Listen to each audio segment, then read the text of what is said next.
Good morning, friends. I'm put in some data and tell you a quick story while I do it. Alright, because I'm good like that. I can do two things at one time. Alright.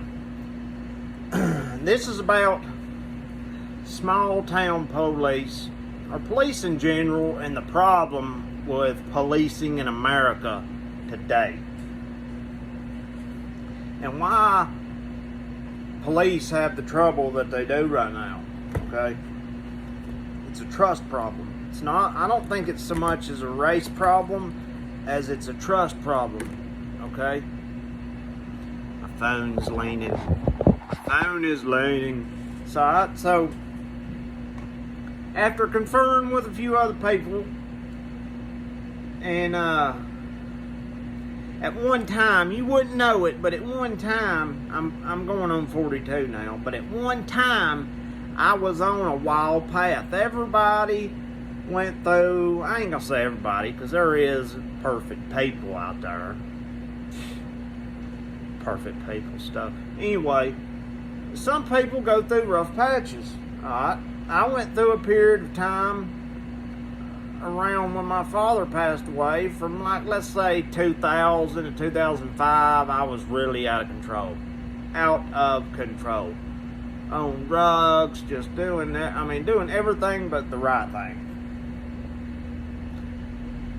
And I got in some trouble. Not bad trouble. It was my mom and other family members kind of got me into the trouble to try to fix me. You know what I mean? People back then thought sending you to jail would fix you, that jail would really help you. But jail taught me about intravenous drug use. Jail taught me more ways about how to fade the police. Jail taught me a lot about bad things that you learn by just sitting around learning from other convicts. So, even changed the way I lived. And even to this day, I lay my clothes out each day, folded in a certain way. I fold my laundry a certain way. I'm very OCD about cleanliness to this day, all from trauma from those jail stays. Because in jail, hepatitis, just sicknesses and diseases were rampant, and you had to keep your area clean. You had to use the same cup every day for tea, coffee, or whatnot. You had to keep it clean. You get hepatitis from a dirty cup. You didn't share it. Like you literally got one spork to keep up with. Jail is not like you see on TV with dudes sitting around in a day room watching Oprah. It ain't like that, people. People that think jail's like that kills me. That's what prison's like, or something, or a long-term detention center's like. That's not county jail staying a night or staying a few days. Hell, I stayed a year and I never had no TV, day room shit. So that's what I'm saying. But the thing is after I got out and cleaned my life up, people in the small town and even the police still, when I'd get pulled over, would ostracize me and pick on me. Numerous times. A friend of mine yesterday got pulled over on his motorcycle, speeding. Any other time it'd be a ticket, going about your business. But because this local county cop knew about this guy's history as a kid, the dude got picked on. It's total, and that's why people don't trust the police. They're not consistent. They're not honest, and I ain't saying all are bad. There is good police, but I would say it's probably at the 25%, 75% crooked, bad, or just not worth the shit. And the other 25%, hey, I want to change the world. Jesus picked me type. You know what I mean? But those are going to be corrupted. Those are usually the new guys. And another problem is you start these turnkeys out, jailers. That's a slang term for a jailer. They hate it when you call them a turnkey, because you're insinuating the only thing they're good at is turning a big fat baby key. So them turnkeys end up being road dogs, patrolmen, and then they see the guys that's changed their life and take it out on them for them being a jailer and hating their job, and then they got a badge. So that's why people don't trust the police. They're vindictive, they're hateful, and the bad ones ruin it for the good ones. So if the police system is going to be fixed, the police system needs to police itself. The good ones need to speak up and say, hey boss, or hey bad cop, I'm gonna report you, or hey, that ain't how we do things. You know, we just got to give them a ticket. We ain't got to tell them life lessons and tell them how horrible they are. You know, that's not your job.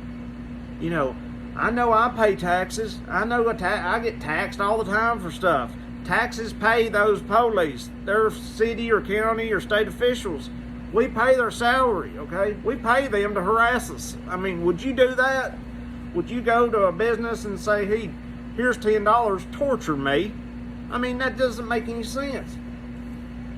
So my thing is, police yourself. If you see your dickhead cop doing something bad, say something to him. Don't let it ride. I mean, you're just as guilty as he is. I mean, I work in a town and county that's different from the town and county I live, and both of them are the same issues. And it's always inconsistent, vindictive police, distrust, and that's why people run. That's why people don't like the police, because they don't know when they get pulled over if they're just going to get a ticket, a warning, or shot. And that's not a good 3 things to pick from when you get pulled over, when you're just trying to go to work or go get something to eat. Who wants that? You know. So I'm not happy with the whole police system as it is, even the court system. You know, after going through that, going to court and stuff, court is a money deal. They hit you with court costs each time you go. If they postpone it, boom, you paid that day's court costs and the next ones. You know, it's a money racket, the whole court. I mean, and I hate to sound like one of them conspiracy theorists or something, but it's real. I lived it, and it still happens today.